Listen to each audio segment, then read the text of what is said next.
In this video, I explore the meaning of two key words used in the New Testament to express the biblical notion of heart. This is how this word is pronounced in Greek. Κардία. And this is how this word is pronounced in Hebrew. LEV. During this presentation, the meaning of the image shown on the right-hand side of this slide will become clear. In particular, in the final part of the video, I will explain the symbolism of this image in detail, and I will argue that it represents very well the meaning of biblical notion of heart. Jesus affirms, "Take my yoke upon you, and learn from me, for I am gentle and humble in heart, and you will find rest for your souls." The Greek word pronounced as Κардία is the translation of a Hebrew word found in the Old Testament pronounced as LEV. The French philosopher Pascal affirms, "The heart has its reasons, which reason does not know." We know truth not only by the reason, but also by the heart, and it is in this last way that we know first principles, and reason, which has no part in it, tries in vain to impugn them. The Hebrew word which indicates heart is found 853 times in the Old Testament. For the Bible, the heart also encompasses intelligence. The mind, or heart, of one who has understanding, seeks knowledge, so much so that the expression to steal the heart means to deceive or cause to lose one's mind. The heart is, of course, also a bodily organ that can malfunction and fail, leading to death, as happened to Nabal. In the morning, when the wine had gone out of Nabal, his wife told him these things, and his heart died within him. He became like a stone.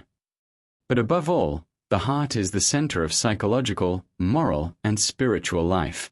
The Beloved in the Song of Solomon addresses his woman with these words, "You have ravished my heart, my sister, my bride. You have ravished my heart with a glance of your eyes, with one jewel of your necklace." The heart, therefore, represents the emotional and passionate dimension that includes fear, as Isaiah affirms when describing the fear experienced by King Ahaz of Judah and his people.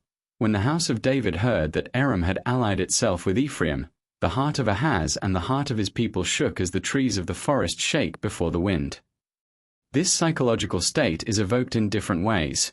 For example, the book of Proverbs warns, "Do not desire her beauty in your heart, and do not let her captivate you with her eyelashes," referring to the wife of one's neighbor.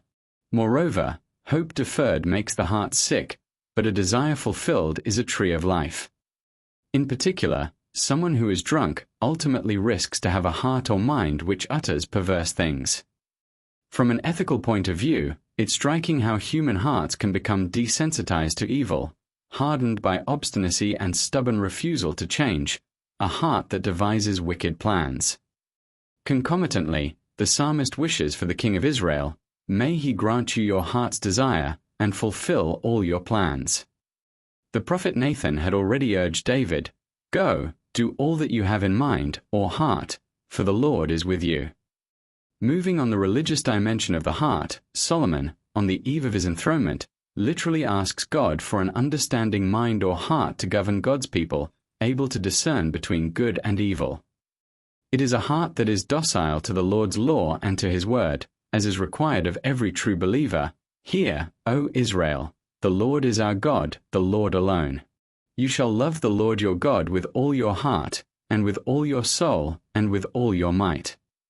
I have commented this biblical passage in another video, in which I also discuss some photos taken in a Catholic church near Oxford, in England, showing the Hebrew text of Deuteronomy 6 verse 4 on the arch above the altar. Please see the link in the description of this video to watch this. The prophet Ezekiel announces the divine grace of a heart open to goodness instead of a heart of stone which follows perverse choices.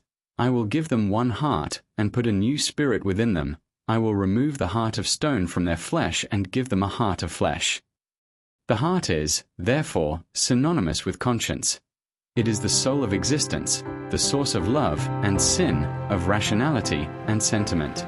Finally, we must affirm that even for the Bible, God has a paternal heart.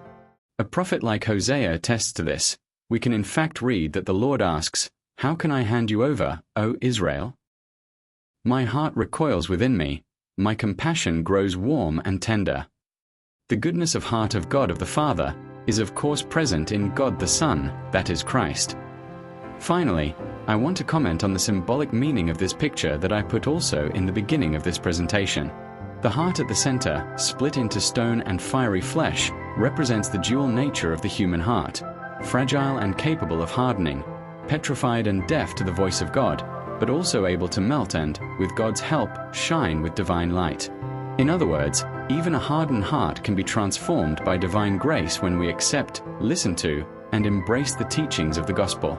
The Hebrew word, which is glowing in this picture, pronounced as LEV, emphasizes that the heart is more than a physical organ. It is also the seat of intelligence, emotion, conscience, and spiritual life. Surrounding the heart are representations of different key biblical themes. On the top left, there is a representation of Moses and Solomon symbolizing the law and wisdom respectively. Moses, holding the tablets of the law, symbolizes the law written into the heart, guiding moral action and obedience. Read, for example, Jeremiah 31 verses 31 to 34. "The days are surely coming, says the Lord, when I will make a new covenant with the house of Israel and the house of Judah. It will not be like the covenant that I made with their ancestors when I took them by the hand to bring them out of the land of Egypt, a covenant that they broke, though I was their husband, says the Lord. But this is the covenant that I will make with the house of Israel after those days, says the Lord. I will put my law within them, and I will write it on their hearts, and I will be their God, and they shall be my people.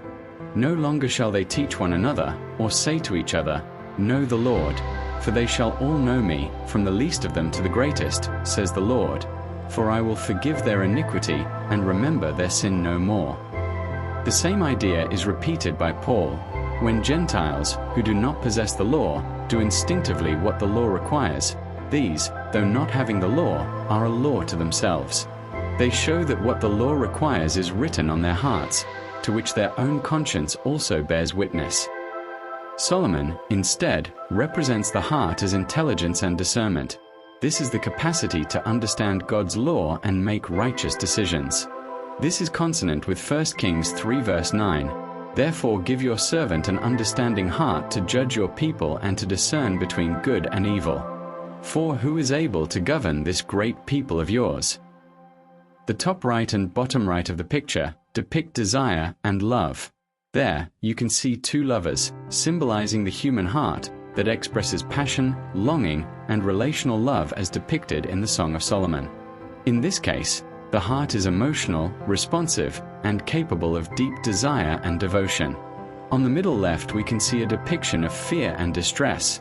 There, we can see some human figures clutching their heads, mentally distressed and visually confused, with trees trembling in the background.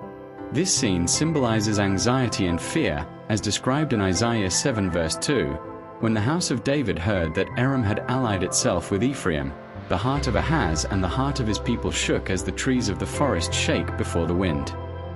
This episode shows that the heart can be unsettled and it is vulnerable to external threats. This can also cause mental distress as shown in this picture. On the middle right, there is a representation of deceit and excess. There, we see a man who believes himself to be self-sufficient and happy without God in his life. He indulges in drinking and becomes drunk in complete solitude. This symbolizes misguided desire, self-deception, excess, and moral failure. As explained in Proverbs 23 verse 33, "Your eyes will see strange things, and your mind, or heart, utter perverse things." The heart can therefore lose clarity and becomes corrupted by poor choices or indulgence. Finally, on the bottom left, there is a depiction of prayer and obedience. This is symbolized by a king of Israel praying with open hands before an altar representing a heart aligned with God's will. This is consonant with Psalm 20 verse 4, "May he grant you your heart's desire and fulfill all your plans." This heart is receptive, guided by faith, seeking wisdom from God. Overall, the picture portrays the heart as the dynamic center of human existence, experiencing wisdom, love, fear, sin, and obedience. Light radiates from the heart, suggesting that divine illumination and transformation are possible even for a hardened or divided heart.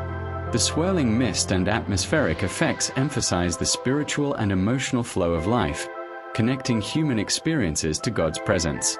Once again, I want to thank Cardinal Ravasi for granting me the permission to use his material, taken from the link from the website of Famiglia Cristiana that I showed in the slides, to create this YouTube video.